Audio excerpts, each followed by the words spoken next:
deuxième chaise. Après, tu laisses ta chaise.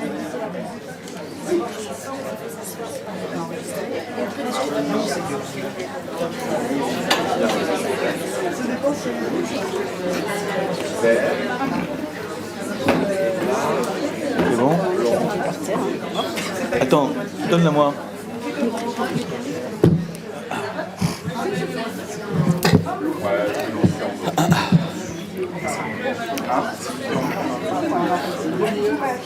C'est un peu violent quand même, non? Ça va? Non, c'est très bien, Franck. C'est parfait. Bien, Franck. Bravo, merci. Le maître a dit. Merci.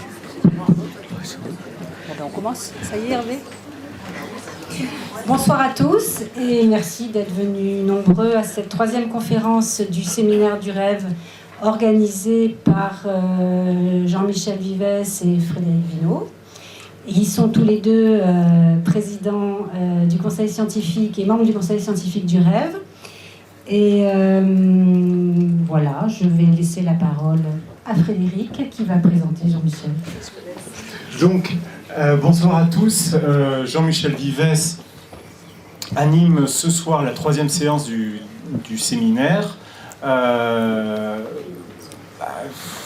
Peut-être certains d'entre vous étaient là à la première, mais je vais quand même le représenter. Donc, Jean-Michel Vives est professeur à l'université de Nice.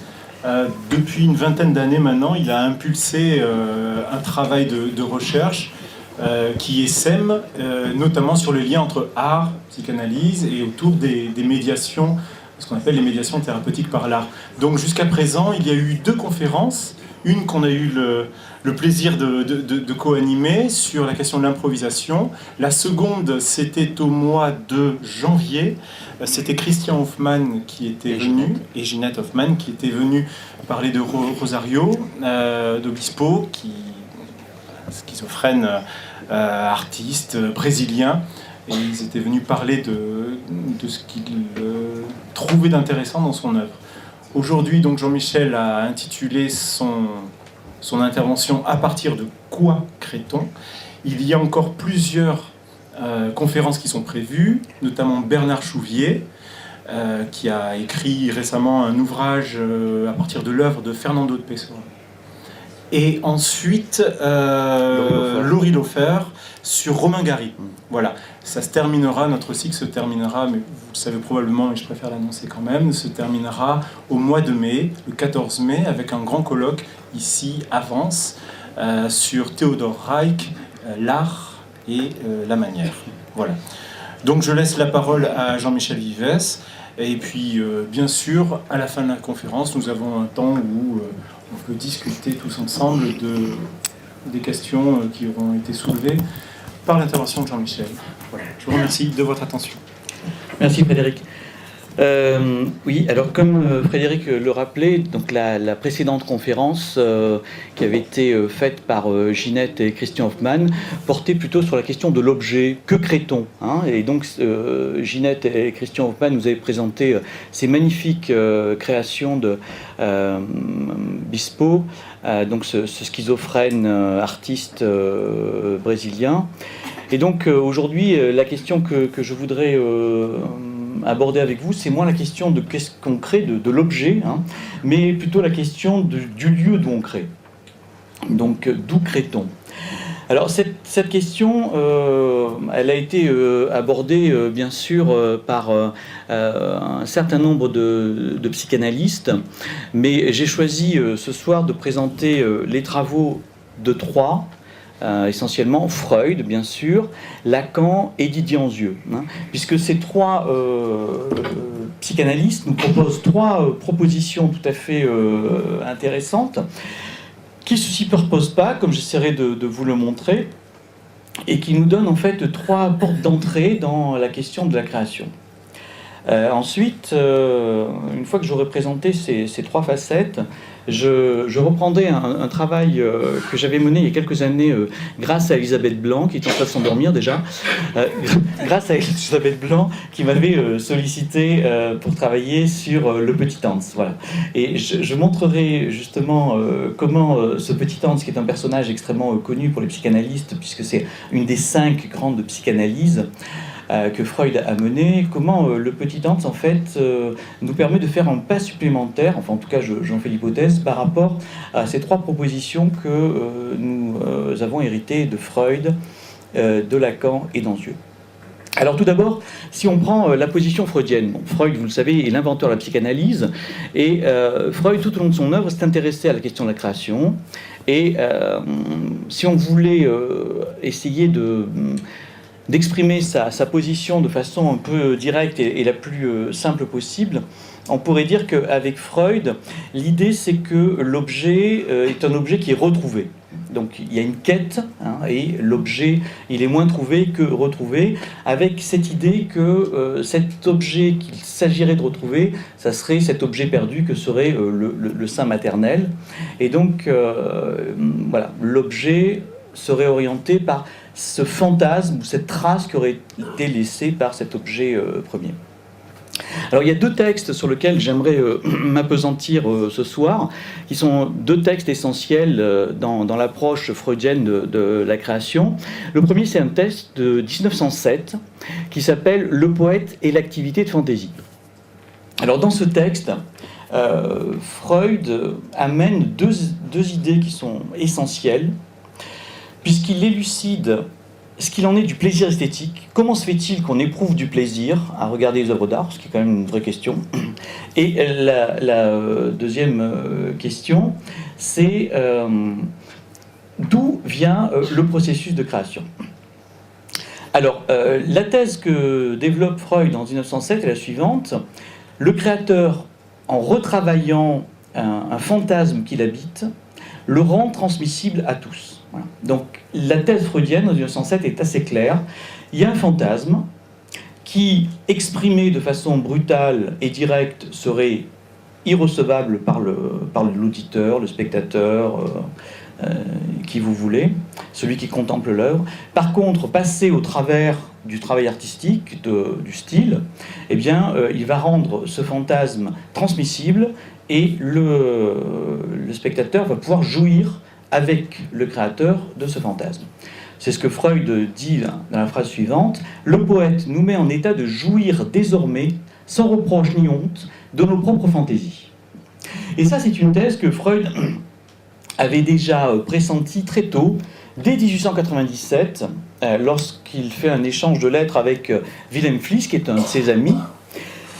Et il avait pressenti que si on continuait à être intéressé et à jouir du drame d'Oedipe Roi, vous savez que Oedipe Roi a été une figure essentielle pour Freud à la découverte de la psychanalyse, il nous dit c'est parce que Sophocle met en scène, représente quelque chose qui nous concerne. C'est-à-dire que ce que nous voyons sur scène, c'est quelque chose par lequel nous avons été nous-mêmes concernés dans notre histoire, et à ce moment-là, la mise en forme de ce fantasme oedipien qui nous a animés nous permet effectivement non plus d'en être horrifié, de le tenir à distance, mais de pouvoir en jouir. Donc ça, Freud, dans cette lettre de 1897, le dit comme ça, en ces termes. « Chaque auditeur a été un jour en germe et en fantaisie cet Oedipe, et devant un tel accomplissement en rêve transposé ici dans la réalité, il recule d'épouvante avec tout le montant du refoulement qui sépare son état infantile de celui qui est le sien aujourd'hui, mais en même temps peut en jouir. » Voilà. Le deuxième texte qui est essentiel pour la compréhension de l'approche freudienne de l'art, c'est Un souvenir d'enfance de Léonard de Vinci. Alors c'est un texte que Freud écrit en 1910, et là où également il s'intéresse au processus de création à partir de ce qu'il appelle une analyse de Léonard de Vinci. C'est-à-dire que dans ses lettres, il dit tiens, je me suis payé un petit cas là avec Léonard, j'ai allongé Léonard sur mon divan. Donc il appréhende ce travail comme une cure psychanalytique, et il s'intéresse essentiellement à deux choses. La première chose, c'est un souvenir qui est le premier souvenir que Léonard nous dit avoir de son enfance. Et ce souvenir, Léonard le rapporte dans ses cahiers. Vous savez, Léonard avait des cahiers où il notait des idées, il faisait des croquis, enfin vous les avez tous vus. Et il s'est beaucoup intéressé, vous le savez, au vol des oiseaux et aux machines volantes. Et dans un de ses carnets, il rapporte un souvenir, il dit que, étant enfant, il se souvient que un oiseau, alors je dis un oiseau parce qu'il y a eu tout un problème autour de la traduction Milan, vautour, etc., etc. Donc un oiseau se serait penché et posé sur son berceau, avec sa queue, il aurait frappé ses lèvres, il aurait entrouvert ses lèvres. Voilà. Et donc, Léonard dit, enfin il fait lui-même l'hypothèse que c'est à partir de ce souvenir, à partir de cette première expérience, qu'il aurait été intéressé par la question des vols, la question des machines volantes, etc., etc. Ça, c'est la première chose. La deuxième chose, c'est ce sourire énigmatique qui flotte sur tous les visages féminins, et pas que féminins, puisqu'on le retrouve sur le Saint Jean-Baptiste, ce sourire énigmatique qu'on rencontre dans toutes les peintures. Et Freud va essayer de forcer l'énigme de ce sourire et de nous donner une interprétation. Pourquoi ce sourire est si étrange et qu'est-ce qu'il nous raconte ? Et puis le troisième point qui va beaucoup intéresser aussi Freud dans ce travail, c'est la question du rapport de Léonard avec ses œuvres. C'est-à-dire qu'on le sait, Léonard a eu beaucoup de mal à terminer ses œuvres, il en a abandonné beaucoup, et même il considérait par exemple que la Joconde n'était pas un tableau terminé. Donc Freud s'intéresse à ces trois points. Alors pour le vol, je ne m'y attarderai pas parce que c'est une partie du texte qui est extrêmement compliquée et qui ne nous intéresse pas essentiellement ce soir. Je m'intéresserai plutôt à la question de l'énigmatique sourire. Et voilà l'hypothèse que fait Freud par rapport à cet énigmatique sourire. Je le cite, « Les femmes en train de sourire ne sont rien d'autre que des répétitions de Katharina, sa mère, et nous commençons à pressentir la possibilité que sa mère ait possédé le mystérieux sourire qu'il avait perdu et qui le captiva tellement quand il le retrouva chez la dame Florentine. » Donc l'histoire de Léonard est la suivante. Sa mère avait été séduite, elle a été donc mise enceinte, elle a élevé son enfant seule pendant 4-5 ans, et au bout de 4-5 ans, son père l'aurait repris. Mais pendant 4-5 ans, ce que nous dit Freud, c'est qu'il y a eu une espèce de présence et d'amour débordant de cette mère pour le petit Léonard. Et donc là, vous voyez, l'hypothèse freudienne, elle est claire, encore une fois, hein. Ce que l'on retrouve dans l'œuvre freudienne, c'est un fantasme, c'est un souvenir. Donc, encore une fois, pour Freud, on pourrait dire que l'idée, c'est qu'on crée à partir de quelque chose. C'est-à-dire, c'est un fantasme qui est un re-souvenir et une retrouvaille dans l'œuvre d'art. Alors, la position freudienne est un petit peu plus compliquée que ça, comme d'habitude, parce qu'il existe une première forme, une première phase de ce texte, que Freud n'avait pas publié, mais qu'il avait exposé devant ce qu'on appelait la Société psychanalytique de Vienne. C'est-à-dire, vous savez, c'était un petit groupe de psychanalystes qui étaient réunis autour de Freud, une quinzaine, et donc on testait des idées comme ça le mercredi soir, on disait des textes, on voyait comment les gens réagissaient, enfin, ça permettait comme ça d'avancer. Et Freud va faire une première présentation de son travail sur Léonard, pardon, et qu'il va appeler en fait un fantasme de Léonard de Vinci. Hein. Donc le second texte s'appellera un souvenir d'enfance de Léonard de Vinci. Et alors ce qui est intéressant, c'est que les éditeurs français des œuvres complètes de l'œuvre de Freud, dans la notice qui est consacrée au texte qui sera publié en 1910, ils expédient un peu rapidement cette première conférence, donc cette première version du texte, et voilà ce qu'ils disent. Ils disent, le 1er décembre, Freud a fait une conférence intitulée « Une fantaisie de Léonard de Vinci », mais il s'en trouve insatisfait. Or, c'est pas exactement ça. C'est-à-dire que quand on lit clairement les minutes psychanalytiques de Vienne et quand on lit la correspondance de Freud, ce dont on s'aperçoit, c'est que Freud n'était pas insatisfait de sa conférence, il était insatisfait des retours qu'il avait eus à sa conférence. Donc faites attention à la fin. Freud, effectivement, dans les minutes de psychanalyse, dit à la fin « Le professeur Freud remercie pour conclure de l'attention qui lui a été accordée et de la participation active et regrette seulement que la discussion n'ait pas mis davantage de matériel à sa disposition. » Et dans un échange de lettres avec Ferenczi, il est encore plus direct. Voilà ce qu'il dit. « Je suis peu satisfait de la conférence sur Léonard de Vinci. Je n'ai rien entendu de bon en guise de réponse, et d'Adler, même un fatras inhabituellement plat et hors de propos. » Voilà. Donc, ce qui permet de dire que c'est moins la conférence qui, pour lui, était inintéressante que le dialogue qui s'était instauré avec ses disciples. Et d'ailleurs, c'est extraordinaire. Je ne veux pas vous les donner, mais quand on voit les réponses qui sont données, c'est « Ah, maître, c'est extraordinaire, après ça, on ne peut rien dire, non, il n'y a pas de possibilité de pouvoir critiquer quoi que ce soit. » Bon, voilà. Donc Freud se sentait un petit peu seul ce soir-là.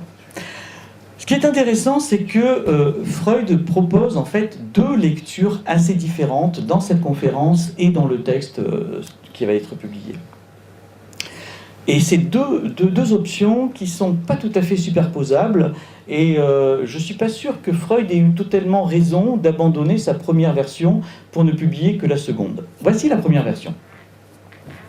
Pour Léonard, la première chose, et la plus importante, je cite Freud, pour Léonard, la première chose et la plus importante qui le tracasse fut la question de savoir pourquoi il n'avait pas de père, comme les autres enfants. C'est de cette constellation que provient son besoin passionné de recherche et de rumination. Avec l'énorme capacité qui était la sienne, il avait transposé sa libido en pulsion de recherche, et cela resta ainsi. Cette première recherche de l'enfant est bien sûr vouée à l'échec en raison de l'insuffisance de sa capacité cognitive. Le fait que cette première recherche reste inachevée laisse un effet paralysant pour toute la vie. Et là, on voit bien que la première hypothèse freudienne, c'est on crée, ou en tout cas quelque chose de la création est activé à partir d'un trou, d'une énigme, de quelque chose qui est incompréhensible et inconnaissable. La deuxième version qu'il va donner de la création de Léonard, donc dans le texte publié, est la suivante. Celui qui crée en tant qu'artiste se sent assurément vis-à-vis de ses œuvres père lui aussi. Pour ce qu'a créé Léonard en tant que peintre, l'identification avec le père eut une conséquence fatale. Il créa ses œuvres et ne s'en soucia pas plus que son père, qui ne s'était fait de soucis pour lui. Donc là, vous voyez, la deuxième proposition freudienne est différente, c'est-à-dire que ce que propose Freud à ce moment-là, c'est que c'est l'identification au père, le père en tant qu'abandonneur, celui qui abandonne, qui le conduirait à abandonner lui-même ses propres œuvres. Et on voit bien que là, c'est à partir d'un fantasme, donc un enfant est abandonné, pourrait-on dire, que Léonard va constituer son œuvre. Donc, vous voyez, là, on pourrait dire qu'il y a deux propositions chez Freud. L'une qui nous dirait, on crée à partir d'une énigme irrésolue, qui serait liée à l'absence du père, donc une absence de signifiant. Et sur cette absence de signifiant, on buterait et s'érigerait la création. Et puis, une autre proposition qui me paraît moins stimulante, on crée à partir d'un signifiant, donc la reprise du fantasme, etc. etc. Ça, c'était pour une présentation rapide, j'espère en tout cas que vous avez pu suivre, de la proposition freudienne quant à la création. La seconde proposition qui est extrêmement forte et importante, c'est celle qui est menée et conduite par Lacan. Alors, Lacan va faire l'hypothèse que la création est réalisée à partir de non pas ce sein qui aurait été perdu, mais à partir d'un morceau de réel auquel nous n'aurons jamais accès. Alors l'hypothèse, et ça c'est une hypothèse que Lacan reprend depuis Freud, au moment de la rencontre entre l'enfant et l'objet primordial de satisfaction, vous voyez que j'évite d'utiliser le terme de mère, même si on peut superposer les deux, il y aurait une partie que l'enfant pourrait recevoir et reconnaître, et puis il y aurait une partie qui resterait totalement étrangère, une partie qui resterait opaque, une partie qui resterait constante, et c'est ce que Freud appelait déjà la chose. La chose avec cette dimension d'indéfini, quelque chose qui s'opposerait justement à l'objet. L'objet, c'est ce qui est effectivement reconnaissable, qu'on peut retrouver. La chose, c'est ce qui serait au contraire inconnaissable et à jamais non reconnu. Alors, cette chose, Lacan va la situer au cœur même du processus de sublimation, qui est le processus que la psychanalyse dont la psychanalyse va faire l'hypothèse comme étant le support même de la création. Et il va nous proposer la définition suivante concernant donc la création et la sublimation. Il va dire sublimer, c'est élever l'objet à la dignité de la chose. Alors ça veut dire quoi ? Ça veut dire qu'à travers tout objet créé, et là vous pouvez penser aux objets que Ginette et Christian Hoffmann nous ont montrés la dernière fois, c'est autre chose qui est visé. Et on voyait très bien, c'est-à-dire qu'on voyait des arrosoirs qui étaient transformés de telle façon que, à travers cet objet que nous voyons, c'était autre chose qui était présentifié. Voilà. Donc avec cette dimension comme ça d'énigme et quelque chose d'incompréhensible. Alors, cette chose, c'est à la fois ce qui va orienter, dit Lacan, notre quête désirante, et c'est en même temps quelque chose qui va aussi nous paraître toujours inquiétante. Parce que si on venait à retrouver cet objet, eh bien, on s'abîmerait, et il y aurait une disparition de la dimension subjective. C'est ce que nous raconte par exemple la quête arthurienne. Vous vous souvenez peut-être qu'il y en a un seul qui va trouver le Graal à la fin, vous savez, la quête des chevaliers de la table ronde. À la fin, il y en a un seul, c'est Galahad, qui va trouver le Graal. Il trouve le Graal, il regarde à l'intérieur, à ce moment-là, il meurt. Et bien ça, on pourrait dire que c'est vraiment la métaphore de l'impossibilité de retrouver l'objet absolu du désir. C'est-à-dire que dès que l'objet absolu du désir, si l'objet absolu du désir était retrouvé, alors on s'y abîmerait et on disparaîtrait. C'est le destin de Galahad. L'hypothèse, pourrait-on dire, de Lacan, ça serait que la création, c'est ce qui permettrait à la fois de venir contacter cet objet primordial sans s'y abîmer. Donc en gros, ça serait quelque chose qui travaillerait sur la révélation, mais au sens de, à la fois révéler au sens de dévoiler, mais aussi révéler au sens de revoiler. Donc il y aurait à la fois quelque chose qui viserait à montrer cet espace de la chose et en même temps à le tenir à distance. Ça, c'est la deuxième proposition qui est celle de Lacan. Alors, si on essaye maintenant de situer la proposition de Freud par rapport à la proposition de Lacan, on pourrait dire que pour Freud, la création trouve essentiellement sa source dans l'élaboration d'un fantasme, d'une construction infantile, alors que pour Lacan, elle s'effectuerait ex nihilo. Alors ça, c'est un terme qui est un peu compliqué. Si cette question vous intéresse, je vous engage à lire un très beau texte de Jean-Daniel Cos, paru dans un ouvrage que Frédéric Vinault et moi-même avons dirigé, qui s'appelle « L'imitation thérapeutique par l'art », un petit peu de pub. Donc le texte, c'est un texte de Jean-Daniel Cos sur la création ex nihilo, justement. Et donc, ex nihilo, c'est-à-dire que ça ne serait pas justement à partir d'un fantasme ou à partir d'un souvenir, comme Freud nous le raconte dans Léonard de Vinci, mais ça serait l'apparition, comme ça, d'un signifiant, Et ce signifiait, on tenterait justement de venir borner, cerner cet espace de la chose qui est inconnaissable. Donc avec Freud, nous sommes du côté de l'objet à retrouver, de la réalité psychique, du fantasme, et avec Lacan, on est du côté de la chose, du réel, et de cette tentative de donner une forme à ce qui échappe à toute représentation. Donc avec Freud, il conviendrait de rendre représentable et partageable un fantasme qui permettrait de créer ce que Freud appelle une légère narcose. Ça, c'est une très belle expression de Freud. Freud dit l'art, en fait, c'est une légère narcose qui nous permet d'accepter de vivre.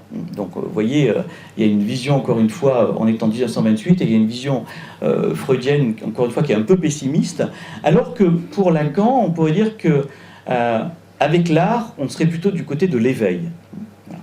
Pas du côté de l'endormissement freudien, mais plutôt de l'éveil. Troisième position, c'est la position de Didier Anzieux.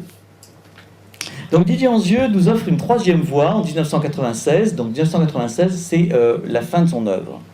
Didier Anzieux, c'est un psychanalyste français qui a eu une importance assez importante et qui était, dans un premier temps, un élève de Jacques Lacan, et puis ensuite qui s'en est séparé, pour proposer une construction assez différente. Alors, l'hypothèse que va faire Didier Anzieux quant à la création est la suivante. Il nous dit que la création trouve son origine dans ce qu'il va appeler l'inemployé. Et voici la définition qu'il nous donne. Cet inemployé représente en creux le matériau de l'œuvre à venir. Alors, qu'est-ce que c'est que cette histoire de l'inemployé ? La proposition de Anzieux est la suivante. La création serait la conséquence d'une expérience qui n'a pu être enregistrée ni même éprouvée. Et voici la définition, qui est une définition assez poétique qu'Anzieux nous donne, mais qui nous pose un certain nombre de problèmes. Vous verrez, j'essaierai de vous les montrer juste après. Voici la définition que nous donne Anzieux. Vous verrez, c'est une définition très poétique. L'œuvre tisse sur les traces laissées par ce surgissement d'une pulsion déferlant inopinément dans sa pleine force faisant rupture, une toile d'araignée pour les capter. Elle leur fournit une enveloppe fragile dont elle suture incessamment les déchirures, où elle découpe, recoue et rapièce. L'idée, en fait, d'Anzieux, c'est que l'œuvre serait une espèce de peau que le créateur tisserait pour venir faire tenir entre elles des expériences premières qui n'auraient pas pu être intégrées.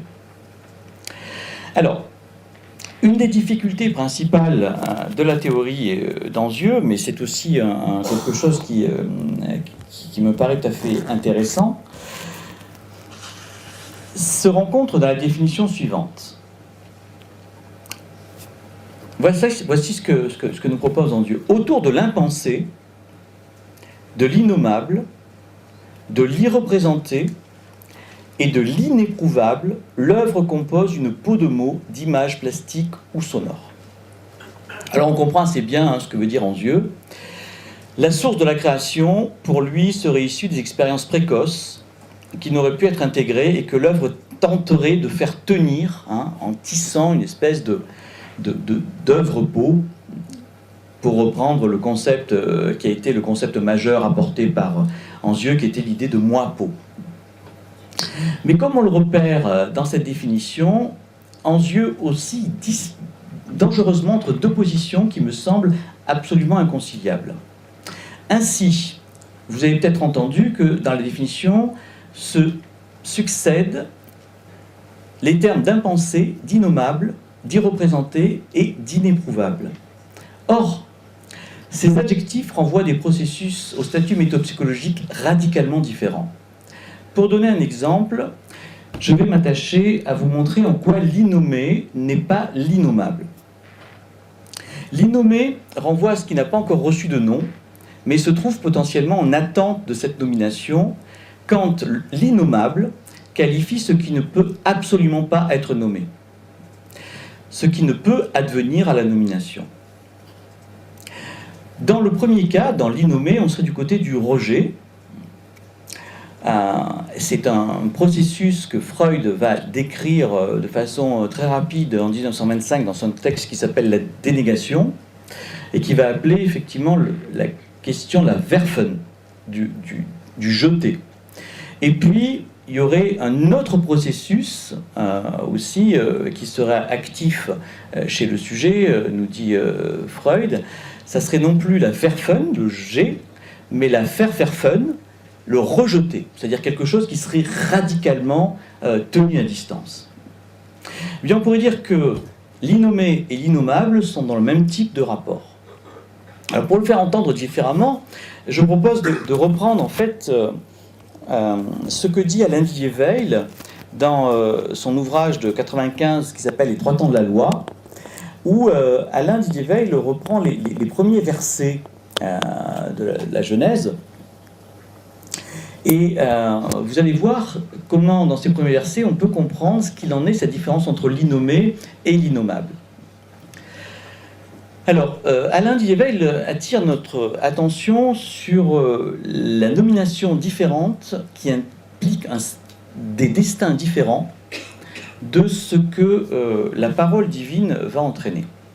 Et il y a 2 termes sur lesquels Alain Didier-Weil attire notre attention, c'est le terme de ténèbres et de abîme. Et vous allez voir que la traduction de Chouraki, qui est une très belle traduction assez littérale, des versets 2 à 5, nous permet vraiment d'entendre ces 2 destins. Alors voici, je cite les versets.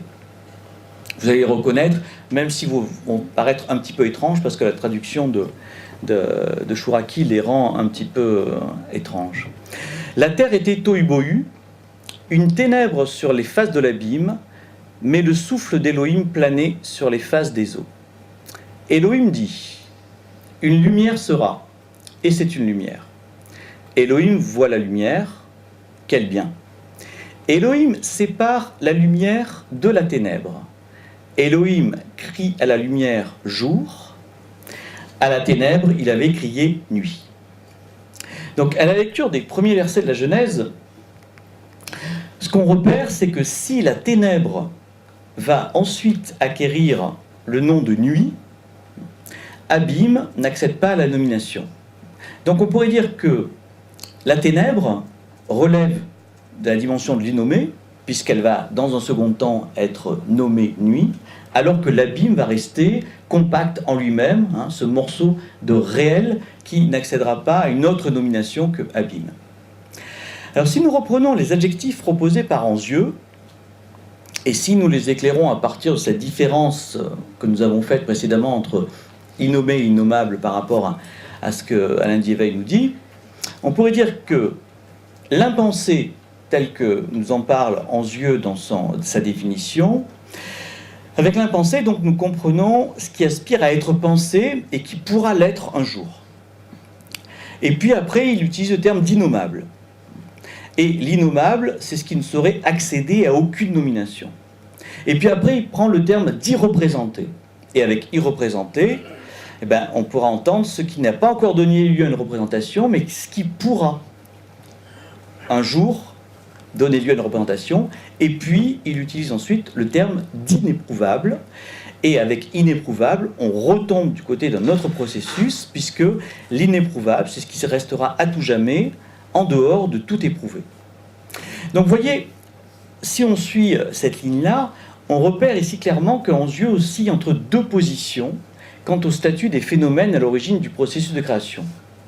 Et d'un mot à l'autre, ce processus est soit potentialisé comme pouvant advenir au symbolique, soit le mot d'après, il est présenté comme radicalement à jamais non reconnu.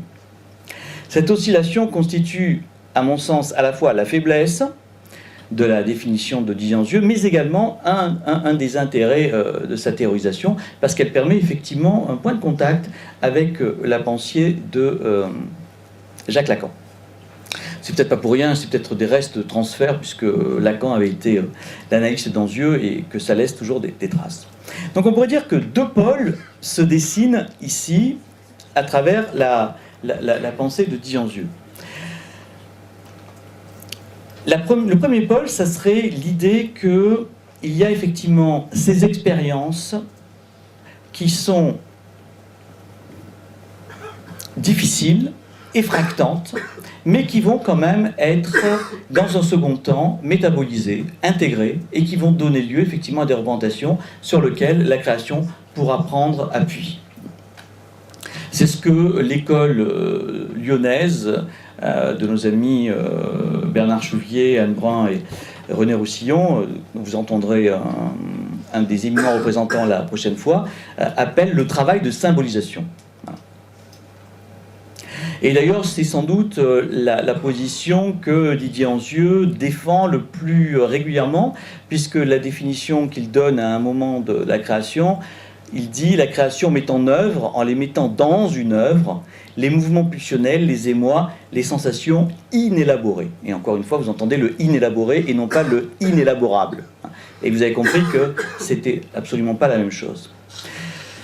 Pour autant, chez Didier Anzieux, on entend aussi autre chose. À côté de l'inélaboré, il y aurait l'innommable et l'inéprouvable qui renvoient à un autre registre. Or, si nous sommes confrontés à de l'impensable, à de l'innommable, à de l'irreprésentable et à de l'inéprouvable, dans ce cas, le seul processus de symbolisation ne peut pas être le seul efficace. Comme nous le rappelle Lacan à plusieurs moments de son œuvre, il dit que tout du réel ne peut être pris en charge par le symbolique. Qu'est-ce que ça veut dire? Ça veut dire que les mots sont impropres à pouvoir rendre compte de tout, et que y a une limite. Et c'est ce reste que Lacan va appeler le réel. Et à partir de là, on pourrait dire que il y a certes de l'irreprésenté, mais il y a aussi de l'irreprésentable. Il y a certes de l'innommé, mais il y a également de l'innommable. Il y a certes de l'inéprouvé, mais également de l'inéprouvable. Voilà. Et donc vous comprenez que c'est cette articulation entre ces deux registres, de l'absolument inintégrable à jamais et de ce qui va pouvoir advenir à la représentation, qui va faire le travail de l'œuvre. En tout cas, c'est l'hypothèse que je fais. Et si on veut essayer d'articuler ces trois points de vue, qui à mon sens sont moins des points de vue antagonistes que trois entrées différentes et trois registres sans doute aussi différents par rapport au processus de création, je pense qu'il faudrait essayer de penser comment s'articule le représentable, et ça c'est la position freudienne, partir du fantasme et le rendre représentable pour pouvoir le partager, l'irreprésenté, ça c'est la position de Didier Anzieux et de l'école lyonnaise, et l'irreprésentable qui là serait plutôt la position de Lacan. Donc vous voyez là cette espèce de stress qui serait le processus de création qui tiendrait compte de ces trois vecteurs et ces trois niveaux. Alors, pour faire un pas supplémentaire, et pour essayer de mettre à l'épreuve ce que je viens de vous dire, j'aimerais donc repartir sur un travail que j'avais fait, encore une fois, grâce à Elisabeth Blanc, sur le petit Hans. Et en fait, à l'occasion de ce travail, je m'étais intéressé au devenir du petit Hans. C'est-à-dire que le petit Hans, c'est un cas qui est très connu de tous les psychanalystes, parce que c'est un petit garçon que Freud a traité par l'intermédiaire de son père. C'est un petit garçon qui avait des phobies. Il avait entre 5 et 6 ans, et au bout d'un certain temps, il était incapable de sortir de chez lui parce qu'il avait peur des manifestations liées aux chevaux, il avait peur du bruit que faisaient les chevaux quand ils tombaient. Enfin voilà, il y avait tout un tas de choses qui faisaient que petit à petit son univers s'était rétréci et il était incapable de sortir de chez lui. Donc le père du petit Hans, c'était un proche collaborateur de Freud, et il a inventé en gros ce qui allait devenir ensuite le dispositif du soin en pédopsychiatrie, puisque par un jeu de questions et de réponses et une observation des jeux du petit Hans, il va interpréter le vécu de ce petit garçon. Mais ce qui est intéressant, c'est que ce petit garçon a été soigné de sa phobie. Bon, Lacan dit on ne serait pas intervenu, sans doute qu'il aurait été soigné aussi. Mais bon, faisons l'hypothèse que c'est l'intervention du père du petit Hans et l'intervention de Freud qui va soigner le petit garçon. Mais ce qui est beaucoup plus intéressant, c'est le fait que le petit garçon n'est pas simplement soigner sa phobie, mais il va devenir, 15 ans plus tard, à l'âge de 20 ans, le premier metteur en scène d'opéra, au sens moderne du terme. C'est-à-dire que ça va être l'inventeur. Alors, le théâtre avait déjà connu la révolution du travail de mise en scène. L'opéra ne l'avait pas encore connu, hein, et on s'intéressait essentiellement à la beauté des gosiers. Et le petit Hans, Herbert Graf de son vrai nom, va devenir celui qui va s'intéresser à ce travail tout à fait particulier qui est de mettre en scène des voix. Qu'est-ce que c'est effectivement de mettre en scène des voix? Alors ce qui est tout à fait intéressant, c'est que dès 1906, donc au moment où Freud réalise et écrit son observation du petit Hans, il fait une note en bas de page qui n'a jamais intéressé personne, mais qui est vraiment tout à fait clairvoyante. Freud nous dit, chez lui, comme l'a même observé le père, intervient en même temps que ce refoulement une part de sublimation. Dès le début de l'anxiété, il montre un intérêt accru pour la musique et développe ses dons musicaux héréditaires. Bon. Alors les dons héréditaires, bon, ça c'est un peu faible, donc on va passer là-dessus. Mais ce qui est quand même beaucoup plus intéressant, c'est l'idée effectivement que Freud repère qu'au moment de la phobie et au moment du traitement de la phobie, il y a un dispositif qui commence à apparaître et le petit Herbert Graf essaye de trouver une solution qui est autre que la solution symptomatique. C'est-à-dire celle de rester cloîtré à la maison. Il essaye comme ça de trouver quelque chose d'autre. Donc 15 ans plus tard, le petit Hans devient le grand Herbert. Et il décide, comme ça, de devenir metteur en scène d'opéra. Et à l'âge de 19 ans, il va voir Freud. Et il dit « Je suis le petit Hans ». C'est très mignon, parce que vous imaginez un grand gaillard comme ça qui se présente à Freud sous son nom de scène, en fait, hein, puisque le petit Hans, c'est son nom de scène. Et donc, Freud se jette à son cou, il dit « Ah, mais c'est magnifique, alors comment vas-tu ?» Et le petit Hans dit « Je vais très bien ». Il dit « Ah, mais c'est super, j'en suis ravi, parce que quand j'ai publié ton cas et qu'on avait vu toutes les explications sexuelles qu'on t'avait données, et j'y en donne, les gens étaient horrifiés, ils disaient « Mais qu'est-ce que vous allez faire de ce pauvre petit garçon? Il va devenir un pervers absolument atroce. » Bon. Et Freud est tout à fait content de voir que ces hypothèses sont vérifiées. Et alors ce qui est rigolo aussi, c'est que à l'âge de 70 ans, Herbert Graf, qui était à ce moment-là le directeur du théâtre de Genève, il y avait un colloque de psychanalystes qui se tenait à Genève sur la psychanalyse des enfants. Et c'était Anna Freud, la fille de Sigmund Freud, qui animait le colloque. Et il y a un vieux monsieur de 110 ans qui vient et qui lui dit « Bonjour, je suis le petit Hans ».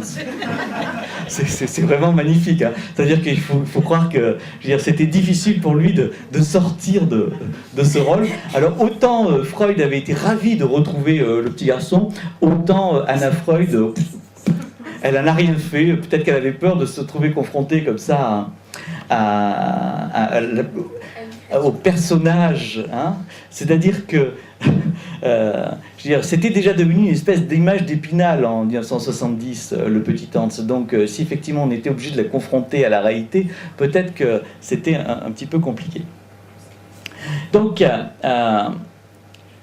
Herbert Graf, en fait, devient metteur en scène et juste avant sa mort, quelques mois avant sa mort, il va répondre à une interview. C'est là d'ailleurs qu'il révèle qui il est, hein, puisque jusqu'à cette interview, on ignorait absolument ce qu'était devenu le petit Hans. Et voici ce qu'Herbert Graf dit alors qu'il a 70 ans. Hein. Même les productions les plus improvisées étaient suffisantes pour enflammer mon imagination, et avant qu'il soit longtemps, je commençais à m'exercer à reproduire les merveilles que j'avais vues à l'opéra. D'abord avec un théâtre enjoué, que je construisis avec l'aide de ma sœur à la maison, et plus tard dans les représentations scolaires. Donc, là, Herbert Graff a 5-6 ans, et déjà, hein, il est en plein dans son épisode phobique, et il dit qu'il est en train de bricoler ça, ses mises en scène, il refait les choses qu'il voit. Alors, ce qui m'intéresse, c'est que Freud, au moment où il écrit son texte, où il relate donc la cure assez étrange mais réelle du petit Hans, il dit il y a quand même un reste non résolu. C'est-à-dire que cette cure, elle n'a pas réussi à résoudre toutes les questions que le petit Hans nous avait posées. Et donc, ce qui est intéressant, c'est que je fais l'hypothèse que c'est justement à partir de ces restes, à partir de ce qui n'a pas été interprété, à partir de ce qui a fait énigme pour le petit Hans, qu'il va trouver une solution singulière et originale pour venir accommoder ces restes. En gros, on pourrait dire que la création, dans l'idée de Hans, ça serait de l'art d'accommoder les restes. Donc, comme le faisaient les grands-mères lorsqu'on n'avait pas tout mangé. Donc, il y a deux choses qui va faire reste dans l'analyse du petit Hans. C'est ce qu'il va appeler le charivari. Alors, le charivari, c'est quoi ? C'est un bruit que le petit Hans ne réussit pas très bien à définir, mais c'est le bruit que feraient les chevaux quand ils tombent, enfin c'est tout un tas de choses comme ça. Et Freud et le père du petit Hans essayent de cerner cette histoire du charivari, mais bon, ça reste quelque chose qui n'est pas analysable. Et puis, il y a l'histoire de la tache noire. Alors la tache noire, ça serait quelque chose qui serait près de la bouche des chevaux, mais bon, Freud essaye beaucoup de choses, il dit mais et si c'était la moustache de ton père, et puis après ça va être autre chose, enfin bon, voilà, ils essayent beaucoup de choses, mais en gros, ça réussit pas à réellement donner une interprétation qui permettrait de donner un sens unique et définitif à ces deux signifiants. Donc en gros, à partir de là, je fais l'hypothèse que ce sont pour le petit Hans ce que je propose d'appeler des signifiants énigmes. Donc des signifiants qui ne seraient pas des signes, parce qu'un signe c'est ce qui représente quelque chose pour quelqu'un, mais qui ne seraient pas non plus réellement des signifiants au sens où ils s'intègrent dans une chaîne. Un signifiant, ça s'intègre dans une chaîne, et là, pour autant, ils sont plutôt isolés. C'est quelque chose qui va avoir du mal à se trouver dans une série. Et ces deux signifiants énigmes, on pourrait les situer du côté du regard, la question de la tache noire, et de la voix, le côté de la tache du charivari. Donc, on pourrait dire que ce sont deux pulsions là qui sont sollicitées, ce que Lacan va appeler la pulsion scopique, celle qui est liée au regard, et la pulsion invocante, celle qui est liée à la voix. Alors, si on reprend le trium dont je vous ai parlé précédemment, Freud, Lacan, Anzieux, on pourrait dire que si on prend l'option freudienne, certes, Hans, devenu grand, mettra en représentation scénique un fantasme singulier. Le fantasme singulier, c'est lequel ? C'est le fantasme de la femme qui, bien sûr, est sur toutes les scènes d'opéra. Je veux dire, tous les opéras sont constitués autour d'une figure féminine d'exception. Et bien sûr, c'est cette figure d'exception qu'on va voir mourir sur la scène de l'opéra, non pas simplement pour la voir mourir, mais parce que quand elle meurt, elle chante. Et elle chante de façon particulièrement agréable pour l'amateur d'opéra. Donc les situations de mort, de folie, sont des situations qui vont permettre effectivement de faire jaillir l'objet voix. Et là on pourrait dire, donc si on a une lecture freudienne, on dira que donc c'est ce fantasme de la femme, et Lacan reprendra cette idée-là, même si c'est pas que le petit Hans est devenu metteur en scène d'opéra dans la fin du séminaire 4, lorsqu'il parle de la femme toute. Donc ça, c'est la première lecture. On pourrait dire que si on prend la lecture de Dionzieux, il va tisser une œuvre importante qui viserait comme ça à réparer ces enveloppes psychiques effractées au moment de la névrose infantile. Ça serait la thèse d'Anzieux. Et puis, la thèse de Lacan, ça serait plutôt qu'il constituera un espace scénique qui viendrait, tel le potier, donner une forme au vide.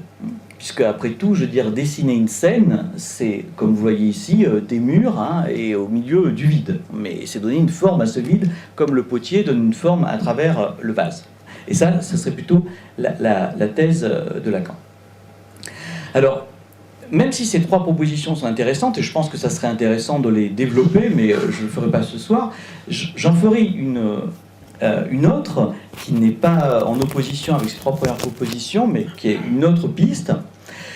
C'est que le devenir metteur en scène du petit Hans serait la réponse originale qu'il a trouvée pour traiter ces énigmes cernées mais non traitées par l'analyse. Donc ça serait une façon de répondre depuis ces signifiants énigmatiques que sont le charivari et la tache noire. Ce que le trauma de la névrose avait dissocié, puisque la névrose commence par un trauma scopique et puis va être poursuivie par ce charivari qui va être extrêmement important, et on pourrait dire que le processus de création va venir le réarticuler. Et ce qui a été effectivement fui et tenu à distance au moment de la phobie, va pouvoir être mis en scène, pour le coup, et les spectateurs vont pouvoir en jouir avec le metteur en scène. Alors, cette interprétation, on peut la deviner, ou en tout cas on peut l'étayer à partir de ce que Lacan nous donne comme élément dans le séminaire qu'il va consacrer en grande partie au petit Hans, qui est le séminaire sur les relations d'objets, séminaire 4. Alors ce qui est tout à fait intéressant, c'est qu'il faut quand même imaginer qu'au moment où Lacan tient son séminaire à Paris, le petit Hans est en train à ce moment-là de mettre en scène Don Giovanni au festival de Salzbourg, dirigé par Mitropoulos, donc dans un lieu effectivement extrêmement célèbre. Et je pense que si Lacan avait eu quelques informations sur le devenir du petit Hans, il y a peut-être des choses qu'il aurait dit un petit peu différemment. Mais ce qui est intéressant, c'est qu'il y a quand même des intuitions chez Lacan qui sont tout à fait intéressantes et qui vont dans ce sens-là. Alors voici ce que dit Lacan dans une de ses leçons.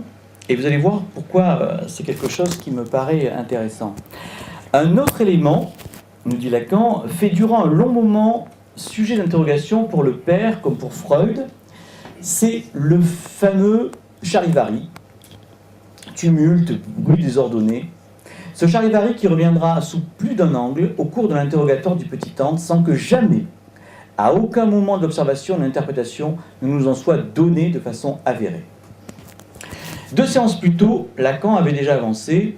Il est singulier que Freud ne se pose pas la question de savoir si le charivari, le tumulte, qui est une des craintes que l'enfant éprouve devant le cheval, n'est pas en rapport avec l'orgasme, voire avec un orgasme qui ne serait pas le sien. Et un peu plus tard, Lacan nous lâche son interprétation. Beaucoup plus loin dans l'observation, nous verrons apparaître la petite Anna, qui est la sœur du petit Hans, comme bien gênante par ses cris, que nous ne pouvons pas ne pas identifier, à condition que nous ayons toujours l'oreille ouverte à l'élément signifiant, au cri de la mère dans ce fantasme. Et là, en fait, Lacan nous donne l'interprétation qui est la sienne, mais qui n'est pas que la sienne, puisque vous allez voir que Freud l'avait déjà faite. Le charivari aurait à voir avec le cri de jouissance maternelle. Et Freud avait déjà lui-même fait cette hypothèse, même si Lacan refuse de la lire, puisque jusqu'à la fin, le père du petit Hans semble peiner à l'accepter. Et voici ce que dit le père du petit Hans à une question que lui pose Freud. Voici ce qu'il dit. « Par contre, je n'ai aucune preuve directe qu'il ait, comme vous le pensez, épié un coït des parents. Or, quand on sait que le petit Hans a quitté la chambre de ses parents à plus de 4 ans, on peut imaginer effectivement que c'est une possibilité, ne serait-ce que pour faire la petite sœur. Donc, ce qui est intéressant, c'est qu'on peut voir que même dans la Vienne extrêmement éclairée du début du XXe siècle, il y a quelques points aveugles qui continuent à exister. Donc, l'idée que va donner Lacan, c'est que à l'origine de ce charivari, il y aurait bien sûr les chevaux, etc., mais ça serait, on pourrait dire, la couverture que donnerait le petit Hans, mais l'origine, ça serait les cris, ou en tout cas les gémissements qu'il aurait pu entendre concernant la jouissance maternelle.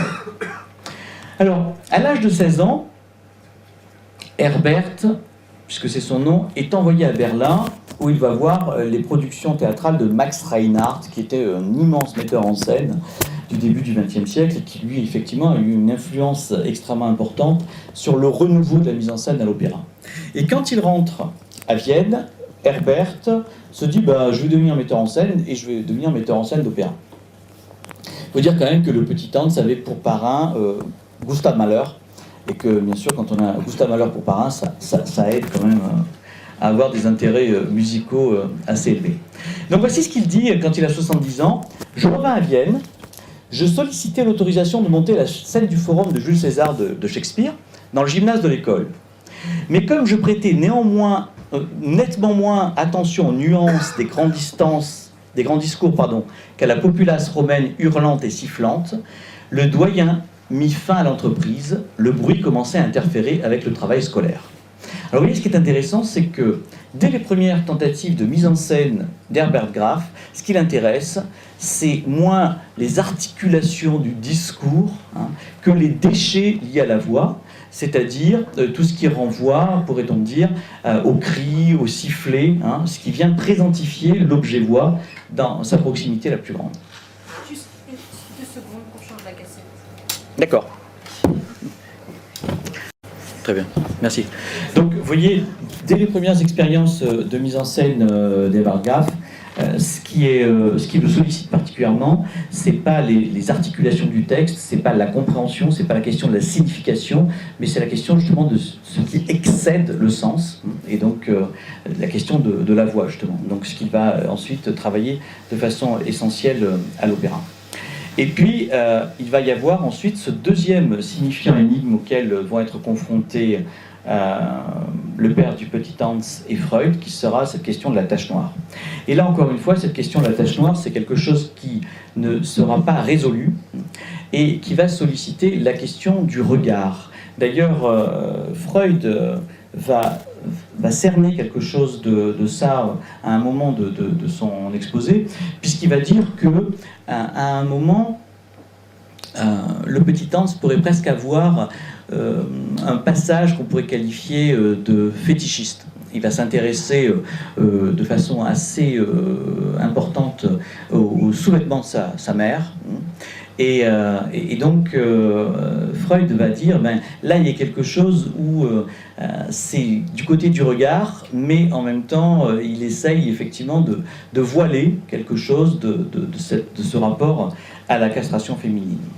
Donc, ce qu'on pourrait voir, et l'hypothèse que je fais, vous la voyez, c'est que dès le moment où il élabore sa phobie, à l'aide de l'intervention de Freud et essentiellement des interventions de son père, parallèlement, Herbert Graf met en scène un dispositif qu'il invente, et ce dispositif, c'est quelque chose qui va viser justement à réarticuler différemment ces deux objets qui sont le voix et le regard, et de les réarticuler dans une œuvre d'art. Voilà.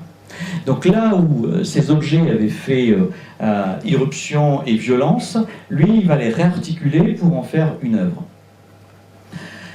Alors,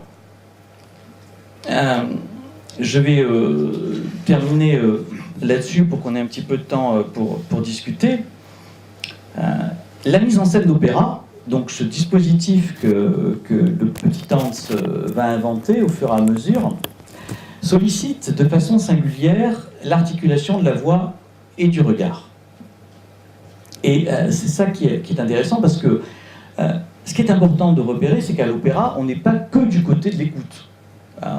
Si c'était que du côté de l'écoute, on mettrait pas des milliers, voire des dizaines de milliers d'euros dans des décors, des costumes, tout le travail de la mise en scène. Donc c'est bien cette tentative d'articuler la voix, puisqu'après tout, on va aussi à l'opéra pour jouir la voix, mais le regard.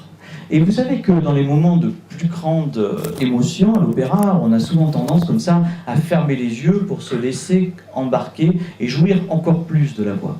Donc on voit bien que là, il y a une espèce de lutte entre ces deux objets, entre le regard et la voix, qui est une lutte qui n'existe pas au théâtre, par exemple. On ne ferme pas les yeux pour mieux comprendre. Mais par contre, à l'opéra, on peut fermer les yeux pour mieux jouir de la voix. Donc on pourrait dire que Herbert, c'est celui qui tente, au moment où il devient adulte, de réarticuler ce voilement et ce dévoilement de ces deux objets que sont la voix et le regard. Là, on pourrait dire qu'il était sous le regard persécuteur dans la phobie. Le phobique, c'est celui effectivement qui se dit que s'il sort, il va comme ça être regardé ou être happé par l'espace. Donc il devient point de mire. Et à partir de la création de la scène d'opéra, il transforme ce point de mire en point de fuite.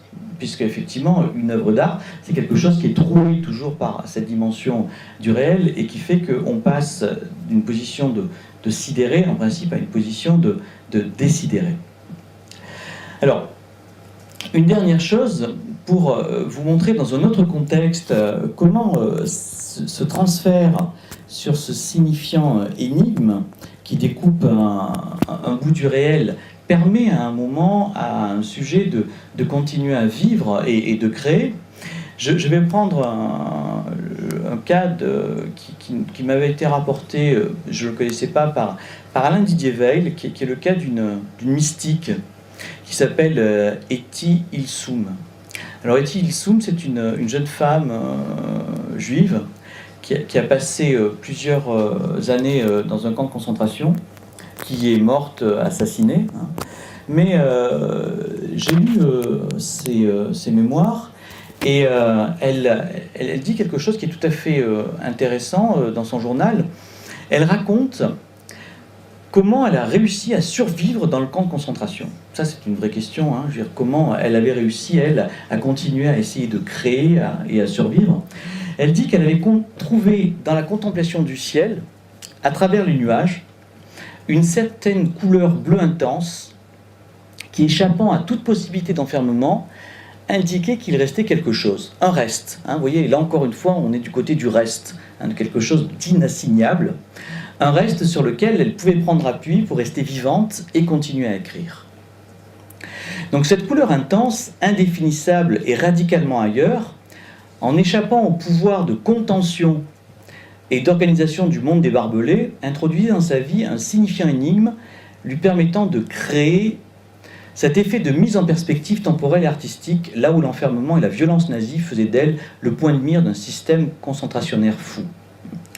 À partir de là, et pour terminer, je voudrais dire que l'hypothèse que j'aimerais soutenir, c'est que le lieu d'où nous créons pourrait être compris comme cet élément réel qui permet de transformer en le trouant le point de mire que nous sommes sous le regard persécuteur en point de fuite à partir duquel le sujet s'éprouve comme ne pouvant être assigné à aucune résidence. Voilà.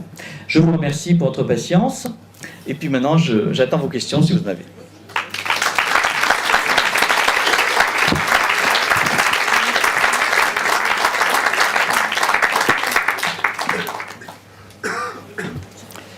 Elisabeth.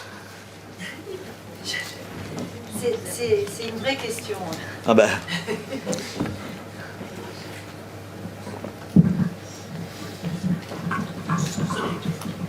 Oui, c'est une vraie question et je vais essayer de la formuler à ma manière. C'est celle de la création ex nihilo.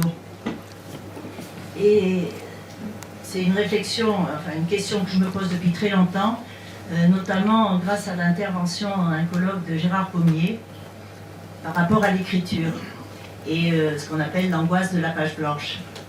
Et Gérard Pommier avait dit mais une page blanche, elle est quand même toute pleine de tout ce qui a été écrit auparavant. C'est-à-dire qu'une page blanche, aussi bien qu'une page toute écrite, est pleine. Elle est pleine. Et donc, pour s'autoriser ou s'autoriser d'une écriture, peut-être qu'il est important, sur cette page blanche, de tracer un trait, d'ouvrir une brèche, pour justement ouvrir un espace, pour pouvoir s'y loger, sans venir bien évidemment combler cet espace, parce que sinon c'est impossible de s'y mouvoir. Donc, la question que je me pose de ce ex nihilo, et ça rejoint après l'histoire du charivari et du trait noir, c'est que il faut d'abord le mettre en place, ce rien. On ne crée pas à partir de rien, parce qu'il faut d'abord trouver le rien. Trouver le rien et en quelque sorte l'imposer. Un auteur, c'est quelqu'un qui impose du rien dans le charivari, dans le magma de l'ensemble des créations qui l'ont précédé. Et il y met son petit trait noir. Tu vois Oui. Comment je joue avec tout ça. C'est-à-dire que dans ce magma, dans ce trop-plein de jouissance qui est l'ensemble des choses écrites ou peintes, ou etc., de toutes les créations qui ont précédé une création, il faut créer cette brèche, ouvrir cet espace, c'est-à-dire mettre en place du rien. C'est-à-dire d'abord il faut le créer, le nihilo. On ne crée pas le nihilo, mais on essaye de le mettre en évidence. Oui, je crois que c'est exactement ce que disent les premiers versets de la Bible. C'est-à-dire que le tohu et bohu, c'est quelque chose de plein. C'est pas rien. C'est effectivement à partir du moment où la parole divine intervient que tout d'un coup il y a tout d'un coup c'est l'abîme, et ça sera à jamais, ça restera à jamais incréé. Mais après tout, quand on trace le trait, effectivement, ça délimite quelque chose, et à partir de ce trait qui est tracé, il y a tout un tas de choses qui n'adviendront pas. Voilà, parce que c'est un choix, et qu'il y a toute une partie qui restera à jamais incréée. Et puis, en même temps, ce trait introduit une première différence. Et donc, c'est cette articulation jour-nuit. Voilà. Et cette articulation jour-nuit, en faisant une première opposition, crée, pourrait-on dire, un rythme primordial qui fait que le temps existe. Alors qu'effectivement, dans la page blanche, il n'y avait pas de temps, il n'y avait pas d'orientation. À partir du moment où on fait ce trait noir, il y a une orientation, la page devient orientée, il y a un temps, et je crois que c'est exactement la même chose. Mais ce qui est intéressant, c'est que en faisant ce trait, on laisse aussi tout un tas de choses incréées. Et c'est cette tension entre la dimension de création et la dimension d'incréable qui me paraît intéressante de mettre en tension. Merci à toi.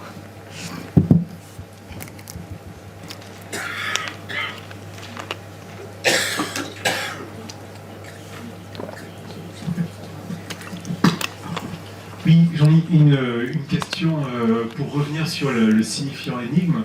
C'est intéressant la façon dont tu poses les choses, parce qu'on sent bien que du côté pour revenir au petit Hans, du côté de Freud et de son papa, il y aurait une volonté, une velléité d'en faire un irreprésenté. Ouais, absolument. Qui tendrait à enfin une représentation. Tout à fait. Et le choix, en tout cas, dont témoigne Hans, laisse entendre autre chose. Mais du coup, je trouve que c'est intéressant peut-être ça rééclaire la question du transfert, des restes de transfert, des butées dans le transfert, qui peuvent être parfois pris comme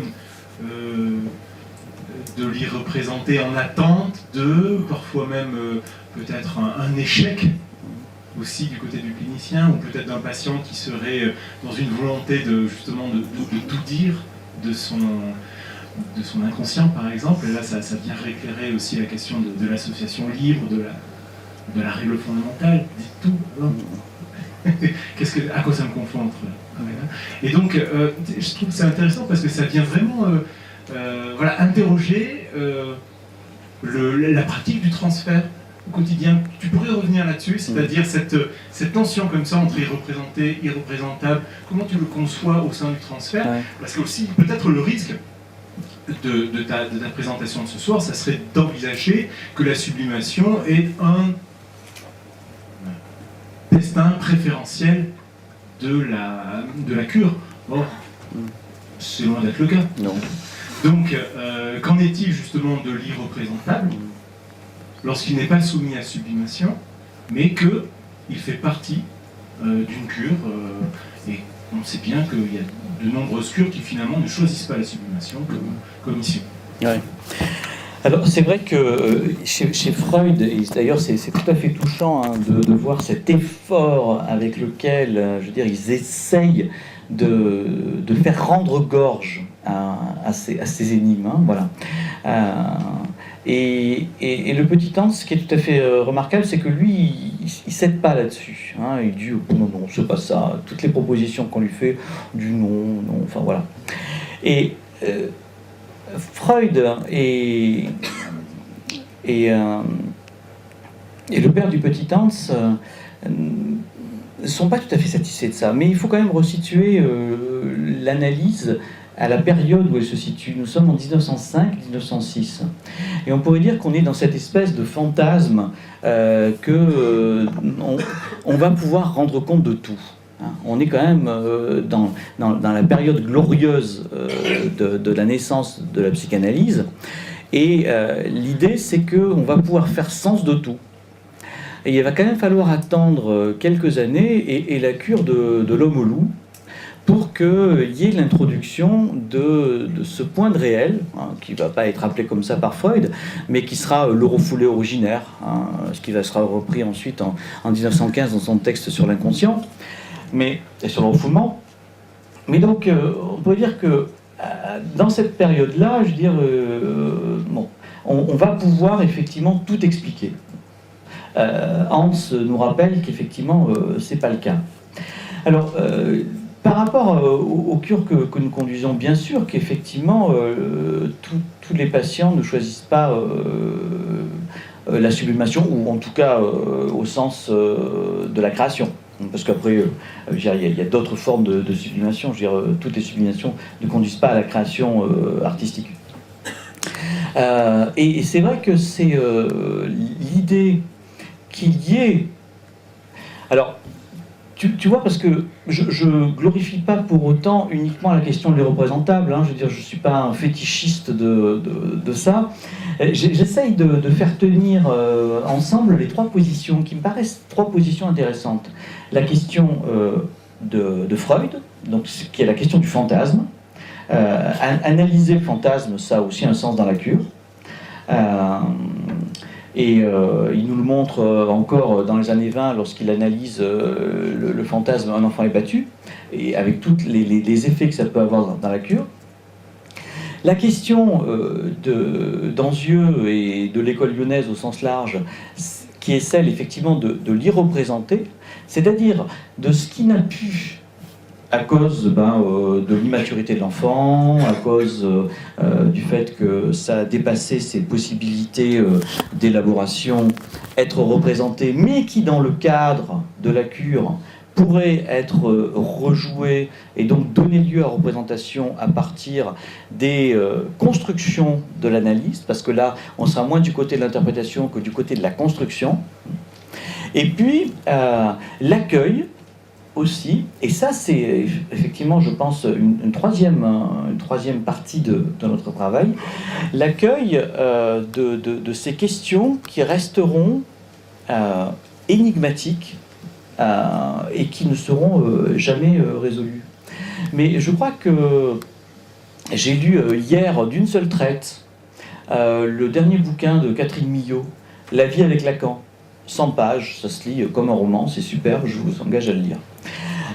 Et je crois que l'intérêt de ce bouquin, à part les 2 ou 3 anecdotes croustillantes, mais qui ne sont pas, hein, je veux dire, c'est la façon dont Catherine Millot a de nous transmettre ce qui est la singularité du style de Lacan.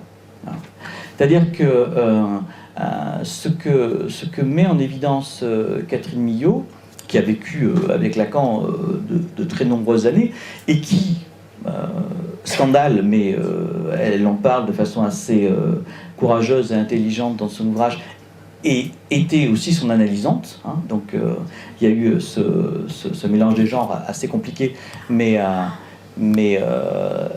Catherine Millot en dit quelque chose. Et ce dont elle témoigne, c'est effectivement que Lacan était toujours celui qui allait au plus proche de ce point inanalysable, incompréhensible, ininterprétable.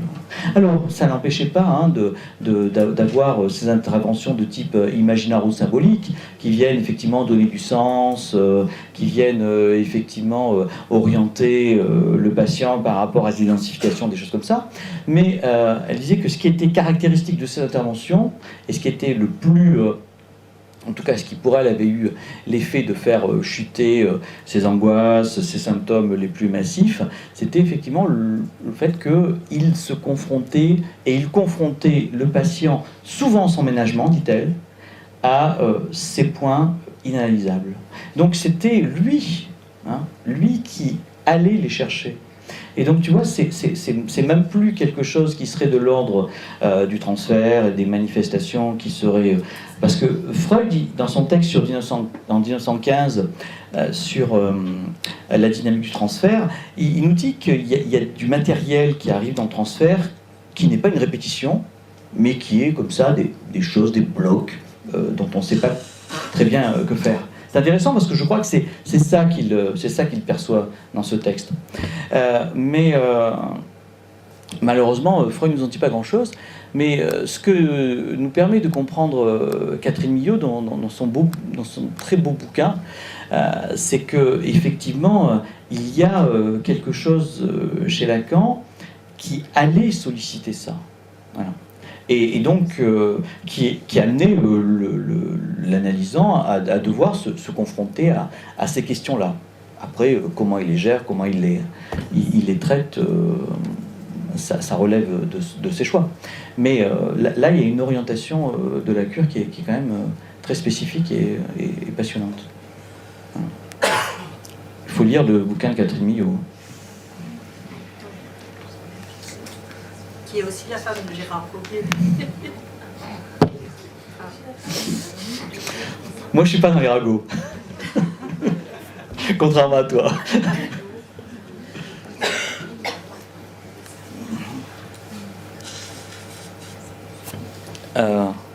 Alors, il est 8h30. Catherine, une question. Une dernière question. D'accord, une dernière question, nous dit Catherine Millot. Notre amphitryon. Oui, Franck. Alors, je me pose une petite question à propos du rapport avec la distinction un peu arbitraire qu'on peut faire entre l'art classique, où on représente quelque chose, et l'art contemporain, qui est plutôt de l'ordre du non représenté, de l'abstraction, que ce soit en danse, que ce soit en art pictural, etc. Et est-ce qu'on peut établir des ponts entre donc les trois courants que vous avez énoncés, donc irreprésenté, représenté, représenté, représentable, pour essayer de faire un petit parallèle, et puis cet art classique ou art contemporain, qui pour ma part m'interroge toujours en me disant mais je suis touché par quelque chose et je n'en connais pas la cause, par exemple pour l'art contemporain. Alors que pour l'art classique, je peux imaginer pourquoi je suis touché parce qu'on raconte telle histoire ou quoi. Alors, rapidement, c'est vrai que Freud a des choix extrêmement classiques. C'est quand même extraordinaire. Freud vit à Vienne au début du XXe, il y a Berg, il y a Schoenberg, il y a les sécessionnistes, enfin bon, tout l'art nouveau qui est en train de se mettre en place, et ça ne l'intéresse absolument pas, et il se tient très à distance de ça. Donc c'est vrai que dans un texte qui s'appelle Le Moïse de Michel-Ange, Freud nous dit « Je ne suis touché par l'art qu'à partir du moment où je peux comprendre par quoi il agit sur moi. » C'est pour ça qu'il nous dit bon, pour la musique, voilà, voilà, ça, c'est quelque chose qui m'intéresse pas trop. Ou en tout cas, peut-être qu'il le touche, parce qu'il était quand même d'une grande culture musicale, malgré ce qu'il dit. Mais voilà, ça, il sait pas comment ça fonctionne, donc il s'en tient à distance.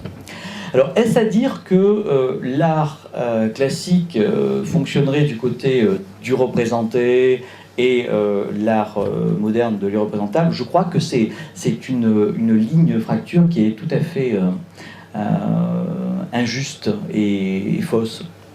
Il y a un très beau texte de Frédéric Vinault qui travaille justement sur les petits pans dans la représentation, comment les représentations, même les plus classiques, contiennent en elles-mêmes des bouts d'irreprésentables. Voilà.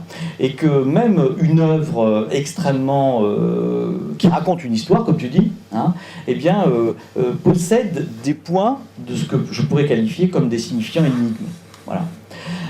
Et je crois que c'est dans la tension qui existe entre ce récit qui nous est fait et ces points qui viennent crever la toile d'une certaine manière, que le plaisir fonctionne aussi. Donc on n'est pas, tu vois, du côté simplement, d'un côté la représentation, de l'autre la non-représentation, mais la non-représentation déjà travaillait la représentation depuis toujours. On pourrait dire la même chose pour le théâtre, qui est quelque chose qui te touche, mais le théâtre contemporain, le plus contemporain, je pense à Rodrigo Garcia par exemple, hein, il n'est pas uniquement dans quelque chose qui serait du déchaînement pulsionnel, c'est quelque chose qui est extrêmement construit. Hein. Et donc on voit bien que c'est toujours dans la tension entre ces trois pôles, et c'est pour ça que ces trois pôles m'intéressent, qui serait la question du représentable, de l'irreprésenté et de l'irreprésentable, que toute œuvre d'art se positionne. Même s'il va à un moment ou à un autre privilégier un des pôles, les autres pôles, à mon avis, ne peuvent pas être absents. Parce que si on n'était que d'un seul côté, par exemple, si on n'est que du côté du représentable, c'est le théâtre de boulevard. Voilà. C'est-à-dire que, voilà, sur le théâtre de boulevard, il n'y a pas de... Ouais, il n'y a pas quelque chose, effectivement, qui vienne faire vibrer le texte et nous le rendre intéressant. Alors bon, ça peut amuser, mais bon, ça n'a pas valeur d'œuvre d'art. Et si on n'est que du côté de quelque chose qui serait irreprésentable, c'est insupportable. C'est-à-dire que, souviens-toi de ce qui s'était passé c'était 95, je crois, ou 2005, pardon, au Festival d'Avignon. L'histoire des larmes, Yann Fabre, tout ça, je ne sais pas si tu étais... Voilà. Donc, je veux dire, moi j'étais à la représentation de Yann Fabre. Je veux dire, les gens partaient par grappes. C'est-à-dire que tout d'un coup, il y avait une représentation qui, pourtant, moi, me semblait de l'ordre de la mise en forme, de la mise en scène. Donc à partir du moment où on dessine une scène, on n'est plus confronté à une immédiateté, mais c'était malgré tout beaucoup trop immédiat pour la plupart des spectateurs pour pouvoir le recevoir. Voilà. Donc je crois que tu vois, ces trois pôles sont toujours à l'œuvre depuis une œuvre du XVIIe ou même du théâtre antique jusqu'au théâtre le plus contemporain. Et pour que ça fasse œuvre et que le spectateur puisse le recevoir, il faut que ces trois pôles soient concernés. Voilà. Très bien. Merci.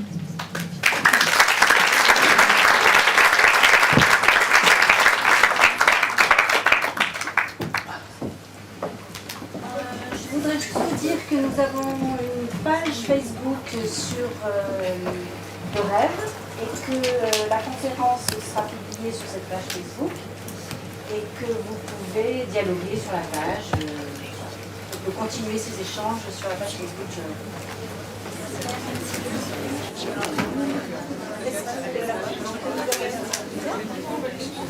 Je vais l'appeler. Si je l'appelle pas.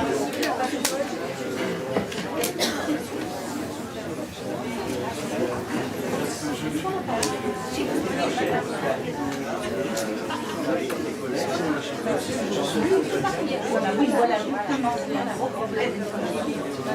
Voilà, le reste m'intéresse beaucoup. La petite fonctionnaire. Puis,